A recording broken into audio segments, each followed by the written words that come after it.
BNP রে কই আওয়ামী লীগের রাজনীতি করা বাদ দেন। ওয়াকার যে আপনাদের মারবে সেটা বিশ্বাস করে না। ইন্ডিয়ার হাত ধরতে যায় না, আব্দুল নূর তুষারদের হিরো বানান না, রুমিন আর ফজা পাগলারে বহিষ্কার করেন যদি বাঁচতে চান। আর কর্মীদের বলেন ছাত্রী আর কচু খেতিদের বয়ান দিয়া প্রভাবিত না হইতে। আর যা যা করছেন এতদিন এক সময়ের সহযোদ্ধাদের সাথে, তার জন্য পাবলিকের কাছে ক্ষমা চান, আমাদের কাছে ক্ষমা চাইতে হবে না।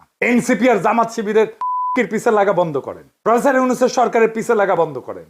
এখনো টাইম আছে, আপনাদের ফিরে আসার সম্ভাবনা আছে। কিভাবে করতে হবে রাজনীতি নিজে না বুঝলে আলাপ করেন, সাহায্য করব, পরামর্শ দিব। 2 সপ্তাহের মধ্যে পরিস্থিতি ঘুরে দেওয়া যাবে যদি কথা শুনেন আমাদের।